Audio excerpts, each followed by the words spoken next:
एक कहावत है, दुर्बल को न सताइए, जाकी लंबी आह, बिन लाठी तलवार के खोले आपदा की राह। अमेरिका काफ़ी लंबे समय तक दुनिया पर दादागिरी दिखाया। वह पता नहीं कितने सारे देशों को बर्बाद किया। क्यूबा हो गया, वियतनाम हो गया, इस तरह से अन्य दुनिया के छोटे छोटे देश जो बेचारे कहलाते थे, जिनकी आर्थिक स्थिति अच्छी नहीं थी और जिनकी अच्छी भी थी, उनको भी ये बर्बाद करने पे मने हमेशा लगा रहता था। जैसे रूस तो इसकी फूटी आँख नहीं सुहाती। रूस को पता नहीं 16 भागों में बांट कर भी इसे चैन नहीं आया। अमेरिका जब न तब दुनिया का सबसे पुराना और सबसे बड़ा लोकतंत्र भारत, इसको भी आंख दिखाते रहता है, कभी क्रायोजेनिक इंजन के लिए, कभी कुछ के लिए, कभी कुछ के लिए, एक से एक बैन लगाएगा। पता नहीं ये दुनिया का दादा कैसे बन गया और अपने आप को स्वयंभू शहंशाह मान लिया। हम बैन लगाएंगे। आपके बैन लगाने से क्या होता है जी? जब ऊपर वाले बैन लगाना शुरू करेगा ना, तो आपकी सारी निकल जाएगी और निकल रही है। आपको देखिए, 5 ऐसे सेक्टर हैं जिसमें आपकी दुर्दशा हो रही है। बिन लाठी तलवार के आप मारे जा रहे हो, मरोगे, बहुत बुरी तरह मरोगे। मरना तो खुद था ही, पूरा देश के नागरिकों को मारोगे। इतना पाप किया है तुमने। तुम्हारे बैंक दिवालिया हो रहे हैं, तुम्हारे डॉलर डी-डॉलराइजेशन की तरफ बढ़ गया है। अब बताओ, दुनिया के 50 से ज़्यादा देश डी-डॉलराइजेशन के ऊपर काम कर रहा है। उतने देशों की करेंसी अब डॉलर की ज़रूरत नहीं है। अब इस प्रकार से डी-डॉलराइजेशन जब हो जाएगा संपूर्ण विश्व में, तो तुम्हारी क्या हैसियत रह जाएगी? तीसरी, डिफेंस सेक्टर में था। डिफेंस सेक्टर में 2 देशों को लड़ा करके और अपना जितने भी जेट और ये डिफेंस का साजो सामान है, सबको उस दोनों देशों को बेचना, यही तो तुम्हारा मुख्य बिजनेस था। और आज तुम्हारे ऊपर कोई भरोसा नहीं करता। 2 कारण से। एक तो महंगा सबसे ज़्यादा देते हो, यानी पैसों की चूस लेते हो तुम। एक तो ऐसे ही वो गरीब है या कम आर्थिक है, उसके बाद भी तुम्हारे इतने महंगे साजो सामान होते हैं कि उसे मजबूरी में या तो ख़रीदता है या ख़रीद नहीं पाता है। तो इसके चलते भी तुम्हारा। दूसरा कि अब दुनिया के अन्य देश साजो सामान स्वयं बना रहे हैं और तुमसे सस्ता बना रहे हैं। तो जब सस्ता उपलब्ध है, तुम्हारे काम की अपेक्षा ज़्यादा काम करने वाला, तो फिर क्यों खरीदेगा तुम्हारा? चौथा सेक्टर तुम्हारा हो गया मोनोपोली, दादागिरी था।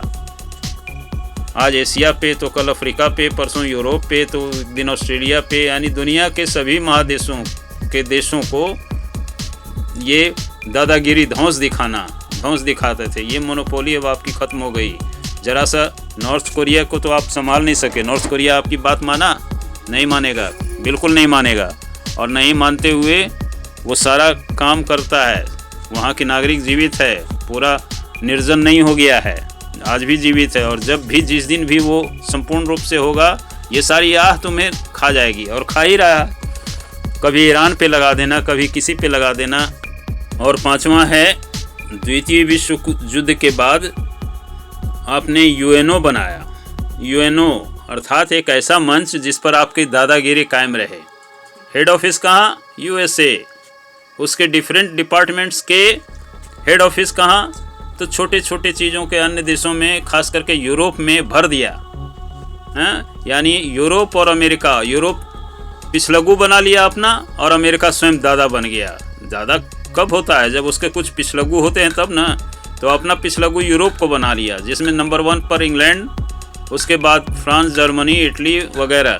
हालांकि अब धीरे धीरे सबका मोह भंग हो गया है। इटली तुमसे कन्नी कटा रहा है, फ्रांस भी कटा लिया, जर्मनी तो पहले ही कटा रहा था।